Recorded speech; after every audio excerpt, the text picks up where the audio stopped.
న జాయతే మ్రియతే. ఇది సాంఖ్యయోగంలోని ప్రాణము, ప్రధానము, ప్రమాణం. This is the very proof, basis and ultimate exposition in Sankhya Yoga. న జాయతే, జననమున్న దానికే మరణం కూడా ఉంటుంటుంది.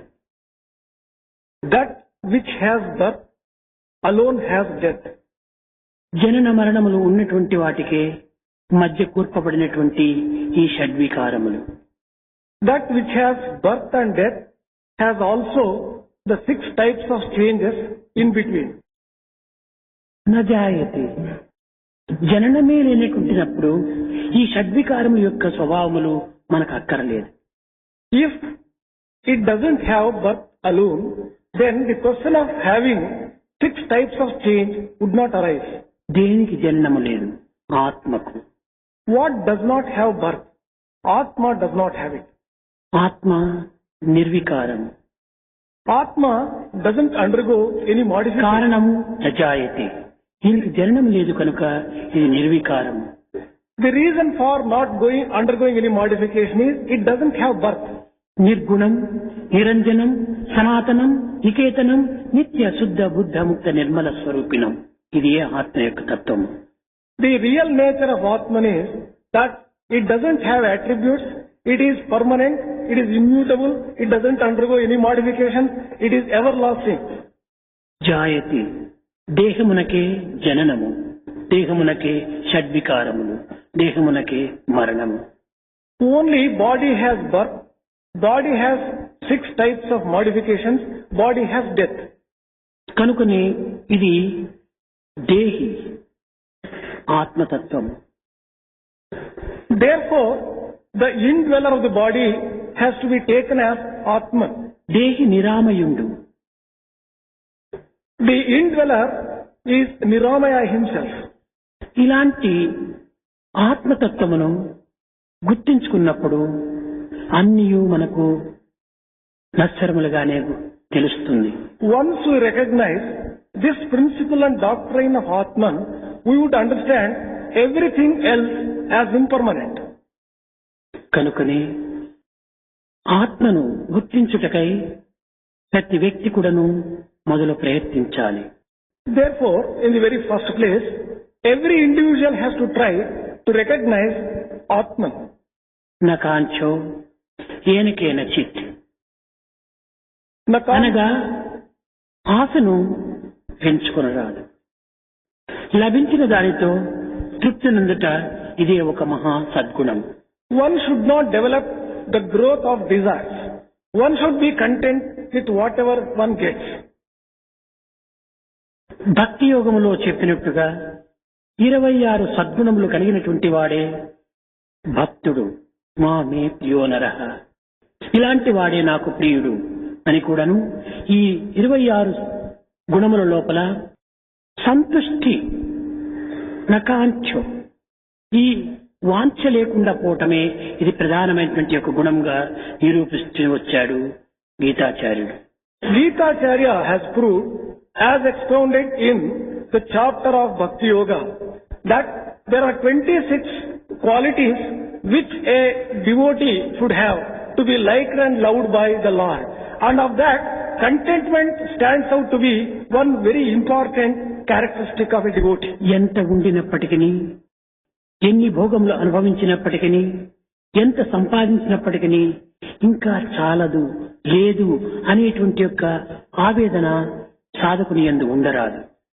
A sadhaka should not have the desire to enjoy things after seeing and after enjoying so many types of luxuries, so many types of enjoyment, so many types of things.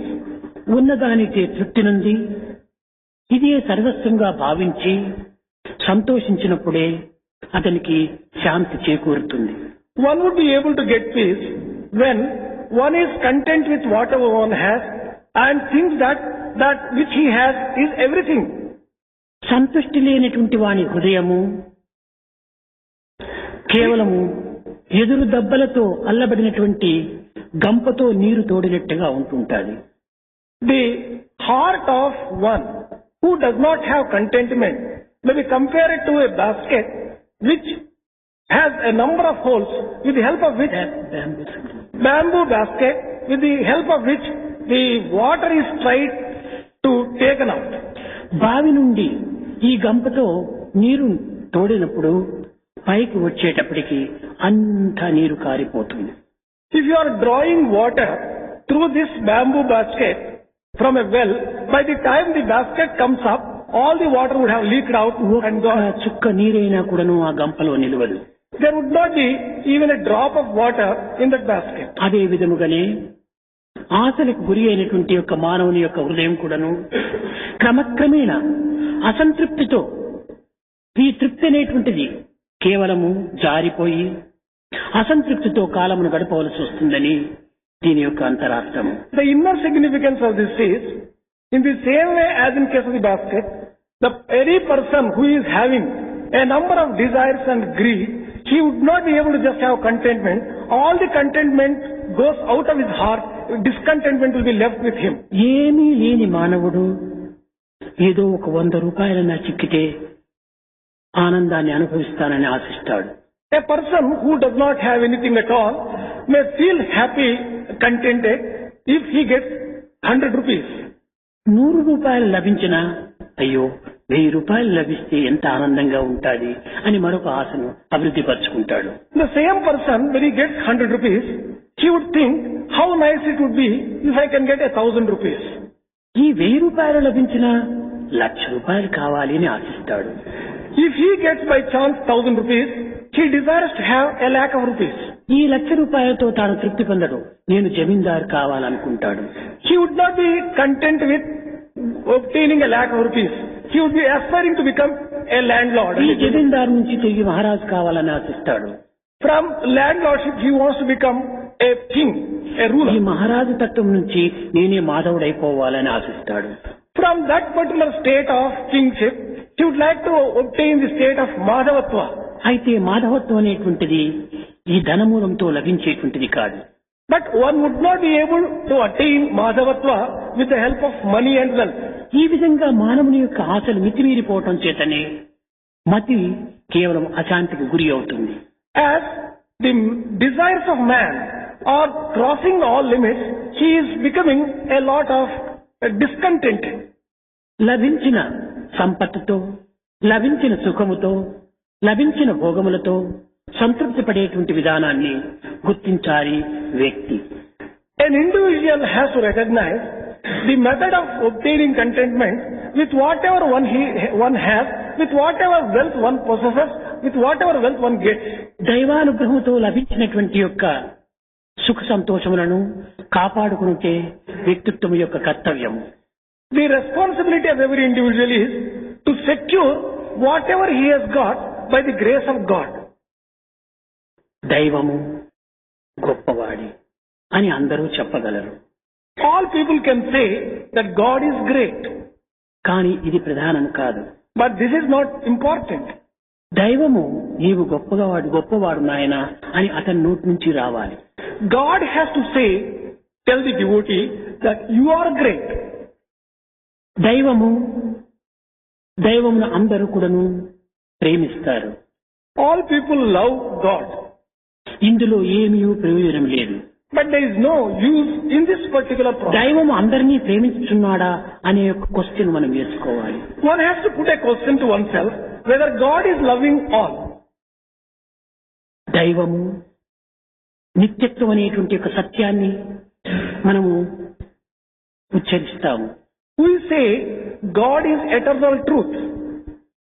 దైవము నావాడు అని మనం విశ్వసిస్తాము. We believe that God is ours. కానీ దైవమే నీవు నావాడు నాయనా అని చెప్పాలి. అది మనకు ముఖ్యమైనటువంటిది. But the most important thing is God has to say that you are mine.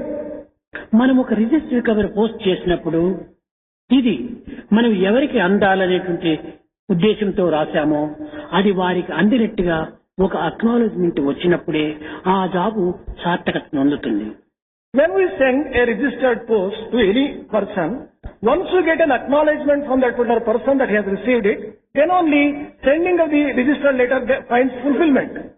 దైవము గొప్పవాడు అని నీవు చెప్పినంత మాత్రమున చాలదు. ఇది కేవలం ఒక రిజిస్టర్ పోస్ట్ వేసినట్టు. By merely telling that God is great, it may be compared to తిరిగి నాయన నీవు గొప్పవాడు అనేటువంటి అక్నాలెడ్జ్మెంట్ అతని నుంచి రావాలి. But from God we will have to get the acknowledgement that, oh child, you are also great. నీ ప్రియో నరహ, నీవు నావాడు నాయన, నీవు నాకు ప్రియుడు అనేటువంటి ఉద్దేశము అతని నుండి రావాలి. From him a word has to come that you are my dear, you are dear to me. అది ఏ శాశ్వతమైనటువంటి. This is permanent entity. ఆ ఫలమును పొందే నిమిత్తమే సాధకుడు అనేక సాధనలు చేయాలి. To obtain this result, every sadhaka has to undertake different types of sadhana. అట్టి ఫలితమనే అనుభవించుకోనకపోయినా, అట్టి ఫలితమనే మనం అందుకొనకపోయినా మన సాధనలన్నీ కూడా వ్యర్థమే. If we cannot attain and obtain that result, all our efforts and sadhana would be a waste. కనుక ఇన్ని సాధనల యొక్క ఫలితం ఏమిటంటే, నీవు నావాడు, నీవు నాకు ప్రియుడవు అనేటువంటి యొక్క జవాబు దైవం నుండి మనం అందుకోవాలి. The hope and the expectation of all the fruits of all the sadhana would be to get from the Lord that, oh child, you are mine. అట్టి అర్హతను పొందినటువంటి వాడే అర్జునుడు. Arjuna was one who got that eligibility and that qualification. అతనికి ఆశలు ఎన్నియో ఉండవచ్చు. He might have had a number of desires. కానీ అన్నీ కూడాను త్యజించి కేవలము నీవే తప్ప ఇతపరం వెరుగా, నీవు తప్ప నాకు అన్యం అక్కరలేదని కట్టగడపటి శరణాగతుడయ్యాడు. He renounced all his wants, desires, etc. and surrendered to the Lord and said, Swami, you are my all. నిజముగా మనకు కావలసినటువంటిది, మనము సాధించవలసినటువంటిది, మన గమ్యము, మన పుణ్యము సర్వము అతని యొక్క ప్రేమతత్వమే. All that we'll have to attain, the goal, the object, the purpose is only to earn his grace. ఎవరైనా ఒకరు స్వదేశం నుండి విదేశానికి ఎవరైనా ప్రయాణమై వెళ్లాలంటే అతను గొప్ప చదువరిగా ఉండవచ్చును, శ్రీమంతుడు కావచ్చును, అధికారి కావచ్చును, కానీ పాస్పోర్ట్ లేనిది అతన్ని పంపడానికి వీలు కాదు. When any person is going abroad, be he a highly educated person, a man occupying very high position in life, a man who is very wealthy, but he must have a passport to go abroad. నేను గొప్ప పండితుడను, నేను గొప్ప విద్యావంతుడను, నేను శ్రీమంతుడను, నేను జమీందారును, నేను గొప్ప జన సహాయంతో కూడినటువంటి వాడను అని విర్రవీగినంత మాత్రమున ఆ యొక్క పాస్పోర్ట్ మనకు లభించదు. If a person just says that I am highly educated person, I am a highly wealthy person, I am a jamindar, I would like to just have passport merely by telling like that. ఇవన్నీ కూడాను నీ వ్యక్తిగతమైనటువంటి శక్తి సామర్థ్యములు కావచ్చు, కానీ ఈ పద్ధతికి నీవు విదేశానికి వెళ్లాలంటే దానికి సంబంధించినటువంటి క్రమాన్ని నీవు అనుసరించాలి. All these things might be personal accomplishments and attainments, but if you want to go abroad, there is a particular procedure which will have to be followed. దాని యందు విద్యాధికారి అని, విద్యాహీనుడని, కూటిపేదని, కోటీశ్వరుడని ఈ తారతమ్యం ఏమాత్రం కూడా అక్కడ ఉండదు. In the procedure to be followed, there cannot be any difference between an educated one, an uneducated one, a wealthy one and a poor one. ఏదో ఒక బస్సులో, ఒక ట్రైన్లో, ఒక ప్లేన్ లో పోవాలంటే కూడాను నీ శక్తి సామర్థ్యంలో వారెవరో చూడరు, టికెట్ చూస్తారు ముందు. Even in a small thing like going by bus, going by train or going by plane, no one would like to just seek care for your position, etc. Ticket నీ చేతిలో ఉన్నదా, నీ యొక్క అధికారము, నీ చదువులు, నీ యొక్క సిరి సంపదలు వారు ఏమాత్రము పాటించరు. టికెట్ చూస్తారు, ఓ గెట్ అవుట్, పోమంటారు. If you have a ticket with you, they do not care to find out whether you are a wealthy person, educated person and all that. They would be happy if you are having a ticket with you. లేకుండినా మెడబెట్టి బయటికి నెట్టుతారు. If you do not have the ticket, you will be necked out. అదే విధముగానే మోక్ష సామ్రాజ్యంలో ప్రవేశించుటకు ఇక్కడ దైవానుగ్రహం అనేటువంటి దాన్ని పొంది నీవు నావాడు నాయన అనేటువంటి పాస్పోర్ట్ ని మనం అందుకోవాలి. In the same way, if you want to enter into the kingdom of liberation, you should have the grace of God, then only you would get entry into it. ఈ పాస్పోర్ట్ ఉండినంత మాత్రము కూడాను మరి కొంతవరకు అభ్యంతరం జరుగుతుంది. దీనికి వీసా కూడా రావాలి. If you have merely passport, there may be some objection, some problem. You should have visa also. దీనికే ఆత్మానుగ్రహము అనేటువంటిది కూడా ఒకటి అవసరం. ఎందుకంటే ఇచ్చేటువంటి వాడు ఇచ్చినప్పటికీ దాన్ని అందుకునేటువంటి వాడి చేతులు కూడాను సిద్ధంగా ఉంటున్నప్పుడే ఈ ఇచ్చే పదార్థం తానుకు చెందడానికి వీలవుతుంది. In addition to grace of God, you should have grace of Atman also. The giver may be ready to give, but the person who is receiving should have the capacity and willingness to receive it. దైవ ప్రేమ, సాధకుని యొక్క సద్గుణము, ఈ రెండింటి యొక్క సంబంధమే మనం మోక్షంలో ప్రవేశించడానికి మూలకం. If you want to enter into the kingdom of liberation, you should have the love of God and you should have the sadhana of the sadhaka. When these two go together, then only you will be able to. కనుకనే సాధకునకు 26 సద్గుణములు అత్యవసరమని, ఈ 26 సద్గుణములో ఏ ఒక్కటైనా కూడాను ఉండినప్పటికీ తన యొక్క అనుగ్రహాన్ని పొందడానికి అర్హులమవుతామని కూడాను బోధించింది Bhagavad Gita. Bhagavad Gita, that is why has taught that any person who wants to enter into the kingdom of liberation and moksha, he should have 26 qualities, virtues. Even if he has one, he would be able to just get qualified to get into the. ఇందులో సంతృప్తి అత్యవసరమైనటువంటిది. Of all of them, the most important thing is contentment. అసంతృప్తో జుజోనష్ట అని, సంతృప్తి లేనిటువంటి వానికి ఏ విధమైనటువంటి సుఖశాంతులు ఉండవు. The one who does not have contentment cannot have joy, happiness and peace. అతనే గొప్పవాడు. The one who has contentment alone is great. అతనే ఒక విధమైనటువంటి అధికారి. He alone has position and qualification. నేను అప్పుడప్పుడు చెప్తుంటాను, who is the greatest man in this world? He who has much satisfaction is the greatest man. Swami will be telling quite often, putting the question, who is the greatest man on earth? He says, who has the greatest satisfaction, he alone is the greatest. కనుక మనలో సంతృప్తి అనేటువంటి దానిని అభివృద్ధి చేసుకోవాలి. Therefore, we have to develop satisfaction and contentment in our జగత్తులో నశ్వరమైనటువంటి యొక్క సుఖశాంతులకు, భోగభాగ్యములకు, అధికారములకు మనం అరులు జాచి వెర్రివారం కాకూడదు. We should not get lost in the world, aspiring for impermanent joy, impermanent wealth, impermanent position, luxuries. ఉండినంత వరకు మన సుఖ సంతోషంలో అనుభవించవలసింది. So long as we are alive, we will have to enjoy the joys which are infinite. దేహాభిమానం ఉండినంత వరకును ఈ దేశాభిమానం కూడా ఉండవలసింది. So long as you have body attachment, you may have attachment to the place in the country. ఈ పంచభూతముల యొక్క సంబంధం కలిగినంత వరకు కూడాను ఈ పంచభౌతిక దేహాన్ని కాపాడుకోవాల్సింది.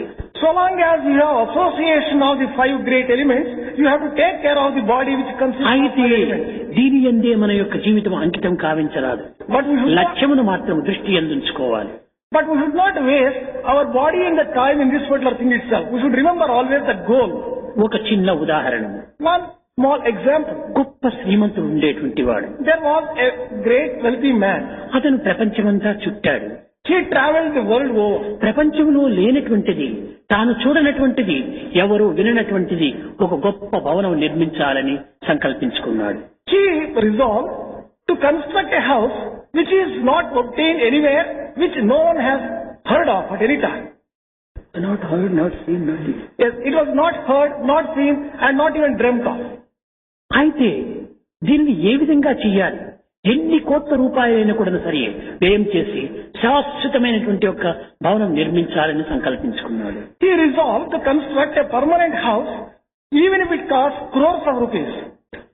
లక్షలు ఖర్చు పెట్టి విదేశాల నుండి కూడాను గొప్ప గొప్ప ఇంజనీర్స్ పిలిపించారు. A number of engineers and architects were called from various countries for this purpose. కట్టగడపటకు సుందరమైన భవనం నిర్మించాడు. Ultimately, he constructed a beautiful mansion. అన్ని విధాల అనుకూలమైనటువంటిది, ఆకర్షణీయమైనటువంటిది, అందమైనటువంటిదిగా చూపర్లకు చాలా ఉత్సాహాన్ని అందించేటువంటి భవనాన్ని నిర్మించాడు. He constructed a house which satisfies people from all points of view externally. సరే, కోట్లకు ప్రజలు వచ్చారు, దీనిని చూస్తున్నారు. Crores of people came and took a look at it. దీనికి ప్రారంభోత్సవం చేయడానికి గొప్ప ఏర్పాట్లు గావించాడు ఈ శ్రీమంతుడు.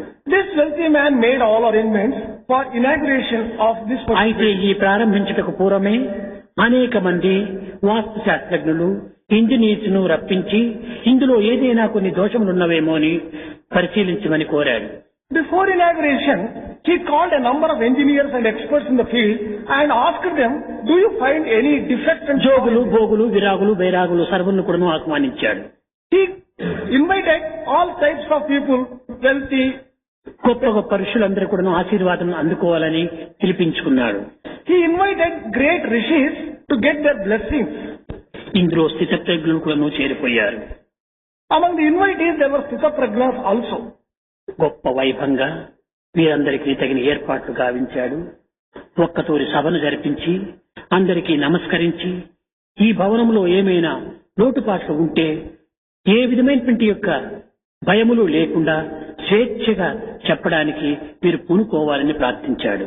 All grand arrangements were made for their stay and all that.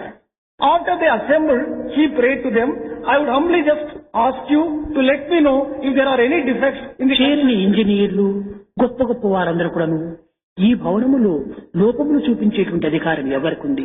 ఎట్టి లోపము లేదు మహారాజా, ఇది చాలా గొప్పగా ఉంటుండాలి, దివ్యంగా ఉంటుండాలి, భవ్యంగా ఉంటుండాలి, నవ్యంగా ఉంటుండాలి అన్నారు. Engineers who have assembled there declared that who can come forward and just point out any flaw in this? It is absolutely flawless, it is very grand, very new and extremely novel and unique. ఏదో ఒక మూల నిలుచుకున్నటువంటి ఒక యోగి సమీపించి, రాజా ఈ భవనంలో 2 దోషములు ఉంటున్నాయన్నాడు ధైర్యంగా. One yogi who was standing in a corner came forward and pointed out, O king, there are 2 flaws in this particular building. ఈ మాట వినేటప్పటికీ సభయందు చేరినటువంటి ప్రతి ఒక్కరు కూడా చాలా ఆశ్చర్యపడ్డారు. ఏమిటి ఈ దోషములు, మాకెక్కడా కనిపించడం లేదే అని ఈ దోషములు ఏటో వినాలని చాలా కుతూహలంతో ముందుకొచ్చారు. All those people who had assembled there were surprised a lot and they were very curious to know what these defects were. ఈ శ్రీమంతుడు చేతులు జోడించి, మహానుభావ ఆ దోషములేవో చెప్పితే తప్పక దీనిని సర్దిద్దుకుంటానన్నాడు. This wealthy man, folding his hands, told that particular gentleman, Oh Swami, you can just let us know what those defects are, I'll rectify them. శ్రీమంతుడా, ఈ దోషములు నీ చేత సర్దిద్దుకోవటానికి చేత కాదన్నాడు. That yogin said, Oh wealthy man, it is not within your reach to correct those defects. ఈ మొదటి దోషము, ఈ భవనము కాలాంతరంలో ఎప్పుడో శిథిలమైపోతుంది, ఇది మాత్రం తప్పింది కాదు, ఇది ఒక దోషం అన్నాడు. One defect is that in the passage of time, this building will come to destruction. This is one which cannot be changed. దీనిని కట్టినటువంటి యజమానుడు మరణం తప్పింది కాదు, ఏనాటికైనా మరణం తప్పింది కాదు, ఇది రెండవ దోషం అన్నాడు. The second defect is that the person who has constructed this particular house is going to die. This cannot be escaped even over a period of ఈ సత్యాన్ని నీవు గుర్తించుకోక నేనేదో గొప్పవాడిగానే నువ్వు భావిస్తున్నావు. Not realizing this particular truth, you are thinking that you are really very great. మృత్యువును మరచి భోగ వస్తువుల్ని సత్యముగా భావించేటువంటి వ్యక్తుల యొక్క ప్రభావం ఉంటా ఈ రీతిగా ఉంటాయన్నాడు. This would be the state of affairs of people who forget death and who think that they are going to be permanent.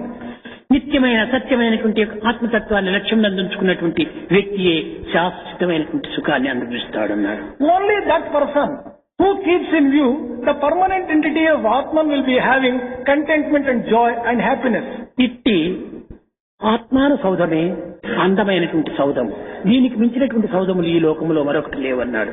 He also said, such a mansion is the mansion of Atman itself, and there is nothing which can be compared to the mansion of Atman. కనుక ఈ లౌకిక జగత్తునందు నశ్వరమైనటువంటి యొక్క ఈ ప్రపంచమునందు మనం అనుభవించేటివన్నీ కూడాను ఇవి నశ్వరములైనటువంటి ఒక సత్యాన్ని గుర్తించి సత్యమైనటువంటి ఒక ఆత్మతత్వం పైన లక్ష్యం నుంచి మనం గావించవలసినటువంటి సాధనలు విచారణలు మనం సలుపుకోవాలి. Therefore, we will have to recognize this particular truth that in the world, that mundane world, everything is impermanent. Keep our sight and concentration on the permanent Atman and do sadhanas to achieve that. దీనిని ఆధారంగా చేసుకునే అర్జునునకు, అర్జున నీవు చంపేటువంటి వాడని, ఈ సైన్యము నీ బంధువులు మిత్రులు చచ్చేటి వారని నువ్వు భావిస్తున్నావు, ఇది చాలా పొరపాటు, ఇది అనాత్మ భావము. On the basis of this, Krishna told Arjuna, Arjuna, you are thinking that you are going to kill people. This is a wrong feeling. నీవు శాశ్వతుడవు, You are a permanent entity. నీ యొక్క తత్వము మరణంతో కూడినటువంటిది కాదు. The principle and the doctrine which you embody is not అదే associated. విధముగానే ఇతరుల యొక్క ఆత్మతత్వం కూడాను సత్యమైనటువంటిది. In the same way, the principle of Atman associated with ఇది Atman, నజాయతే, ఇది పుట్టేకుంటది కాదు. this is not being born. ఈ సత్యాన్ని నీవు గుర్తించుకుంటే ఈ సాంఖ్యయోగములో నీవు అన్య విషయాల్లో ఏమాత్రం కూడాను సందేహించుటకు అవకాశం లేదన్నాడు. If you can recognize this truth, you will not be getting any doubts in this particular chapter, Sankhya Yoga. కనుక నీవు చచ్చేటివాడు కాని చంపేటివాడు కాని వారు చచ్చేటువంటి వారు కాని కాదు. ప్రతి ఒక్క జీవతత్వమునందు కూడాను ఆత్మతత్వం నిత్యము సత్యమైనటువంటిది. Therefore, you are not the one who is going to die. You are not the one who is going to kill. Similarly, other people involved, they are neither dying nor going to kill. This has to be recognized. కనుక ఈ సత్యాన్ని గుర్తించుకోమని చెప్పని బోధించి నీ కర్తవ్యాన్ని ఉన్నంత వరకు ఆచరించడం అత్యవసరమన్నాడు. There Krishna taught Arjuna this particular principle, asking him to recognize this particular thing, and so long as he is alive, he has to discharge his duties. అప్పుడే అతను చెప్పాడు, నా కాంక్షం ఈ విధమైనటువంటి నాకు ఆశను ఇది స్వర్గమైనా సరే నాకు ఏ విధమైనటువంటి రాజ్యం కూడా నాకు అక్కర్లేదని చెప్పని విచారించాడు అర్జునుడు. Arjuna then just told, well, I don't have any desire at all. I am not even interested in heaven. అయితే ఇది సత్యము నెరిగి నీవు చెప్తున్నావా లేక పిరికి బంధమై నీవు ఆడుతున్న మాటలా ఇవి అన్నాడు. When Krishna told Arjuna, are you telling this particular thing, recognizing the truth behind, or as a timid cover, are you telling this? ఇక్కడ ఆత్మతత్వాన్ని గుర్తించి పలికేటువంటి మాటలు వేరు. Recognizing the entity, the permanent nature of Atman, if you talk, it would be బలహీనుడై తమ బంధువులపై ఉన్నటువంటి యొక్క మమత్వం చేతను అభిమానం చేతను వారిని చంపుటకు కొంత మనస్కరించగా పలికేటువంటి పలుకులు వేరు. words which are uttered with a sense of attachment to the relatives, with a feeling that you would be killing them, these words would be different. ఇవి అభిమాన పలుకులు గాని ఆత్మ పలుకులు కావన్నాడు. These are not words which are coming or which are associated with Atman. These are నీవు ఆత్మసత్యాన్ని ఆత్మనిత్యత్వాన్ని నీవు గుర్తించినటువంటి వాడైతే నీకు ఏ విధమైనటువంటి దోషములు అంటవన్నాడు. if only you recognize the truth of Atman, the principle of Atman, no defect, no. కనుక భగవద్గీత యందు బోధించినటువంటి ప్రతి విషయమును కూడాను మనం అంతరార్థంగా మనం విచారించాలి. All that have been taught in Bhagavad Gita therefore has to be understood in the inner meaning. నీవు చంపేటువంటి వాడు కానీ వారు చచ్చేటువంటి వారు కానీ కాదు అని చెప్పినటువంటి ఈ వాక్యాన్ని ప్రతి ఒక్కరూ తీసుకుంటారు. Everyone takes the fact and statement made here that you are not going to kill and they are not going to. అయితే వీటిని ఆచరణలో ఉంచడానికి సిద్ధమవుతారా? కాదు. But whether if you ask whether you are going to practice these things, they are not practicing them. ఒక hunter లేక ఒక దుర్మార్గుడు అనేక జీవులను కొంత హింసించాడు. A hunter or some bad or wicked person killed a number of ఇది క్రమక్రమేణా కూడాను మనుషుల వరకు వ్యాపించిపోయింది. it spread right up to the mankind. దారిని పోయేటువంటి వ్యక్తులందరినీ కూడాను సంహరించటము, వారి దగ్గర ఉండనటువంటి దండ కనుక వస్తు వాహనాదులు అపహరించటము. He began murdering all the people who were just going by the way, and he began stealing all those things which they were carrying with them. ఇతనికి కట్టకడపటకు supreme కోర్టులో ఇతనికి ఉరి శిక్ష అనేటువంటిది ఇచ్చాడు judge. Judge gave the punishment of hanging by rope for this particular person for committing that. రేపు దినం judgement జరుగుతుందని వీళ్ళకి కూడా బాగా తెలుసును. He came to know that judgment would be given the next day. అప్పుడు భగవద్గీత ఒకటి జోబిలో పెట్టుకొని సుప్రీం కోర్టుకు వెళ్ళాడు. This person carried Bhagavad Gita in his packet and he went to Supreme Court. Judge చెప్పాడు, నాయన రేపటి దినం 7 గంటలకు నీకు ఊరు శిక్ష అని నిర్ణయం చేసుకున్నానన్నాడు. Judge declared that by 7 o'clock tomorrow morning you will be hanged. కారణం ఏమిటి అని అడిగాడు ఇతను.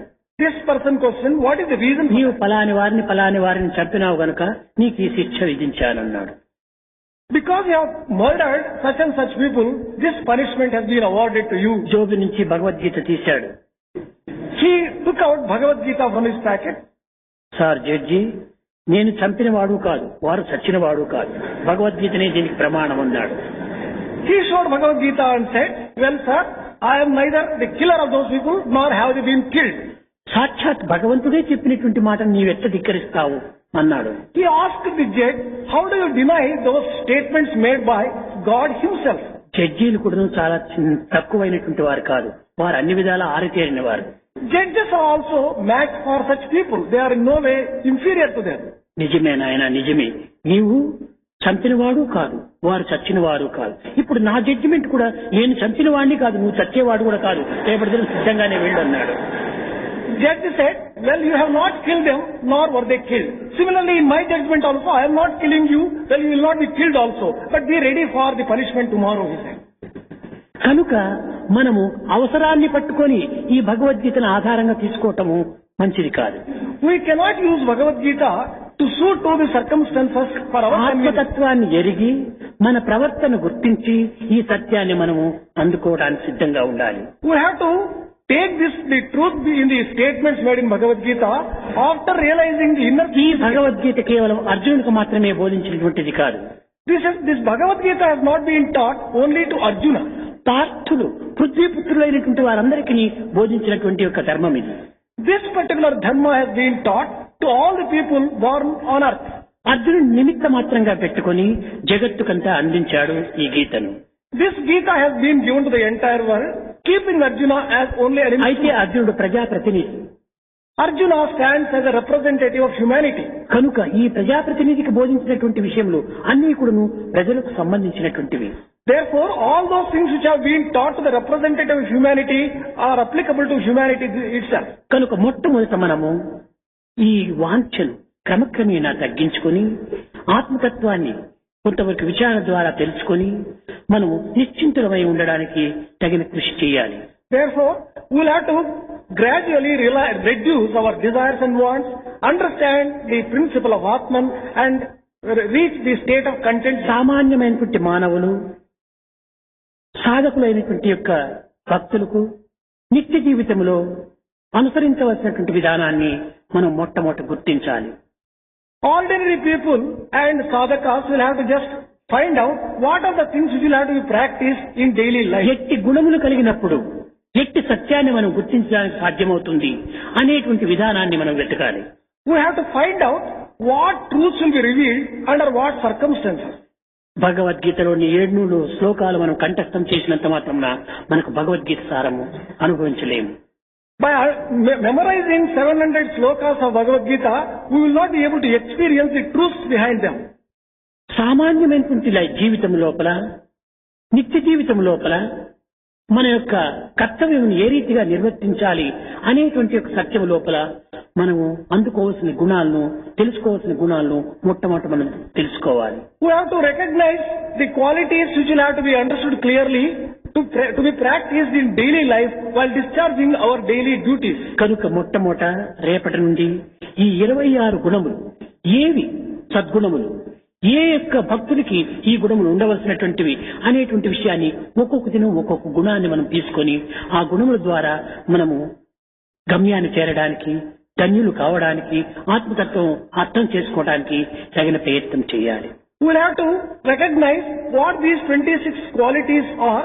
We will have to take up one by one and understand how these are going to help us in reaching the goal and sanctifying our own. కనుక ఈనాడు మొట్టమొదట మనం తెలుసుకోవాల్సింది దురాశ, కాంక్ష, ఇచ్ఛ, ఈ విధమైనటువంటి ఆశలు క్రమక్రమేణా అదుపులో పెట్టుకుంటూ ప్రయత్నం చేయాలి. Today we will have to recognize that we will have to keep under control desire and greed and thus reach a state of content. దైవం యొక్క ప్రేమతత్వాన్ని, దైవం యొక్క అంగీకారాన్ని మనం అందుకోవడానికి తగిన కృషి చేయాలి. We have to make every effort to earn the love of God and to get His grace. నీవు ప్రేమించినంత మాత్రం ఉన్న ప్రయోజనం లేదు. There is no use. తన ప్రేమను నీపైన ప్రసరించేటట్టుగా చూసుకోవాలి. There is no use merely loving the Lord by yourself. You have to just know the method of getting His love for you. నీవు దేవుడా నావాడు అని చెప్పి నీవు కేవలం కేకలు వేసినంత మాత్రం ప్రయోజనం లేదు. దైవమే అబ్బాయి నీవు నావాడు నాయన అని అతని నోటి నుంచి వచ్చేటువంటి యొక్క శబ్దమును మనం వినాలి.